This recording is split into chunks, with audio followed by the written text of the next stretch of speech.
Don't ever let somebody tell you you can't do something. Not even me. All right? All right. You got a dream, you got to protect it. People can't do something themselves. They want to tell you you can't do it.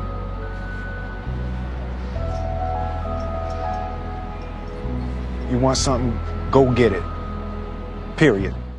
We didn't grow up with the sense that where we were was where we were going to be.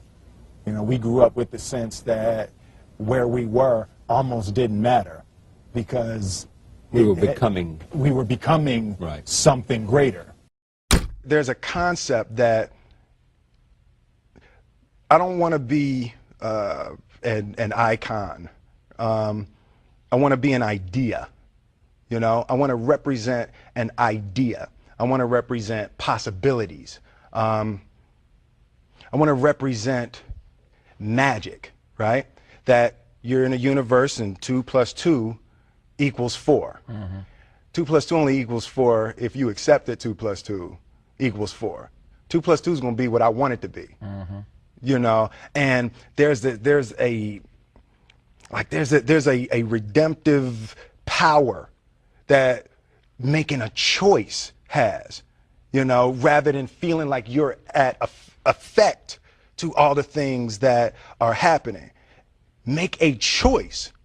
Like, you just decide what it's going to be, who you're going to be, how you're going to do it. Just decide.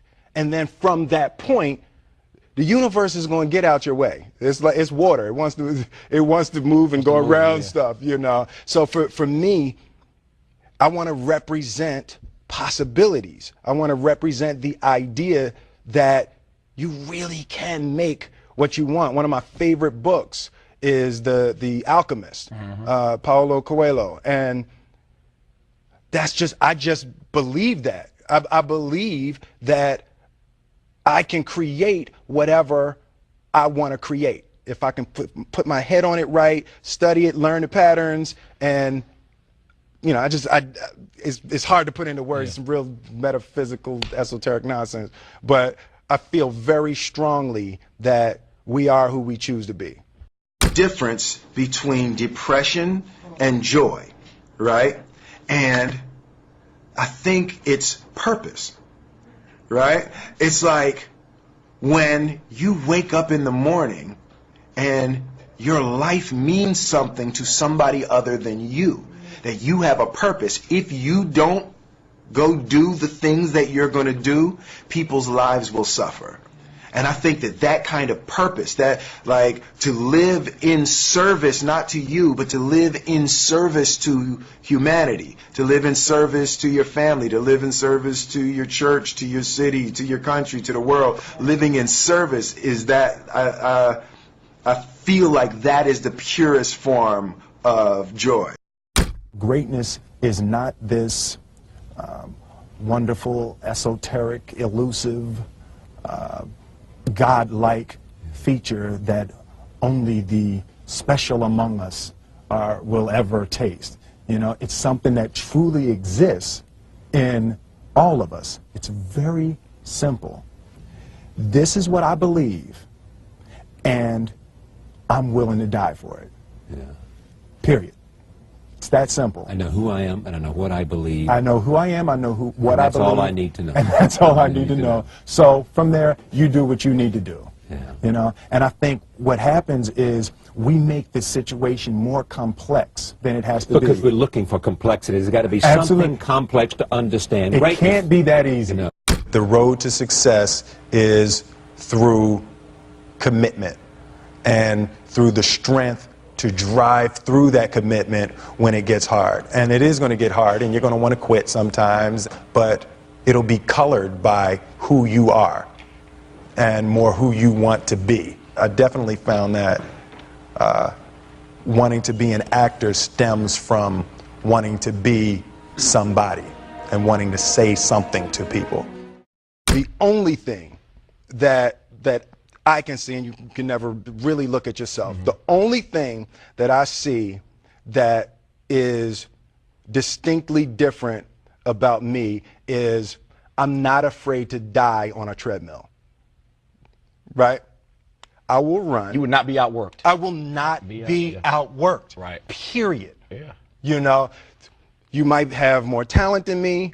You might be smarter than me. You might be sexier than me. You might be all of those things. You got it on me in 9 categories. But if we get on the treadmill together, right, there's 2 things. You're getting off first, or I'm going to die. It's really that simple, right? So let's go back to the question about what if people block me out. It's going to be 2 options. I'm going to get back in, or I'm going to be dead. Right? It's like you're not going to outwork me. It's such a simple, basic concept. It's the guy who is willing to hustle the most is going to be the guy that just gets that loose ball. You know, he got 2. Ooh, God, he hustled, he grabbed that one. That was going to be out of bounds, but he saved it back in. It's like the commodity that I see the majority of people who aren't getting the places they want or aren't achieving the things that they want in this business is strictly based on hustle. It's strictly based on being outworked. It's strictly based on missing crucial opportunities. I say all the time, if you stay ready, you ain't got to get ready.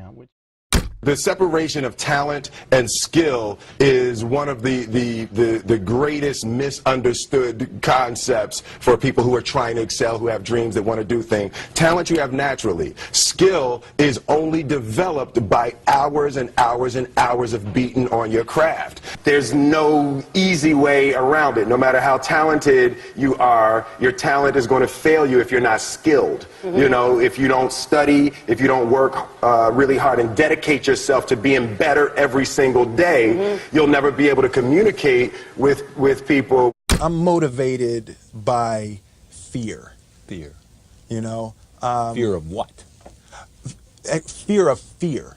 I hate being scared to do something. I hate that feeling of the feeling that I had before I had a meeting with Quincy Jones, because it was really Quincy Jones and a guy named Benny Medina and Jeff Pollock came with the idea for the Fresh Prince of Bel-Air. And I hated being scared, you know, that I didn't want to even take the meeting. There were opportunities during when I my first year as a rapper. Bill Cosby and the people on the Cosby Show had seen my music video and called me to be a character to come and try out for the Cosby Show. And just every time it was set up, for some reason I couldn't make it. The fear of fear. The fear. I just hated that, being scared to do something. And I think what developed in my early days was the attitude that I started attacking things that I was scared. You a better man than me. You happy? Now, you gonna tell Will or not? I'm not gonna do your dirty work for you. Fine. I'll call him from the road. Yeah, then why don't you do that? Yeah, I'll do that. Daddy-o! What's up? Will, I'm glad you're here. Some business came up I gotta handle. So we're gonna have to put our trip on hold. You understand? Yeah, that's cool. That's cool. Just for a couple of weeks. I understand. Yeah. Maybe a little longer. Yeah, whatever. Look, I'll call you next week and we'll iron out the details. Okay? Yeah. It was great seeing you, son. You too, Lou.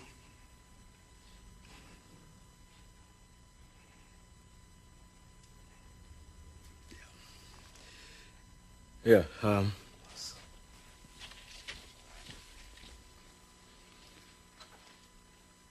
sorry, Will.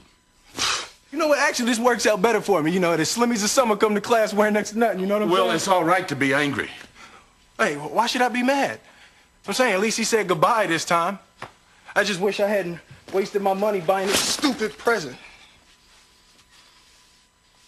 I'm sorry. If there was something that I Hey, could you know do. what? You ain't got to do nothing, Uncle Phil. Hey, ain't like I'm still 5 years old, Ain't like I'm gonna be sitting up every night asking my mom, when's Daddy coming home, Who needs him? Hey, he wasn't there to teach me how to shoot my first basket, but I learned, didn't I? Hey, I got pretty damn good at it too, didn't I, Yeah, Uncle Phil? you did. Got through my first date without him, right? I learned how to drive. I learned how to shave. I learned how to fight without him. I had 14 great birthdays without him. He never even sent me a damn card. To hell with him!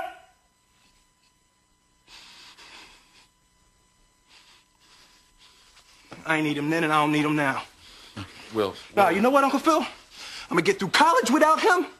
I'm gonna get a great job without him. I'm gonna marry me a beautiful honey, and I'm gonna have me a whole bunch of kids. I'm gonna be a better father than he ever was. And I sure as hell don't need him for that, because ain't a damn thing he could ever teach me about how to love my kids.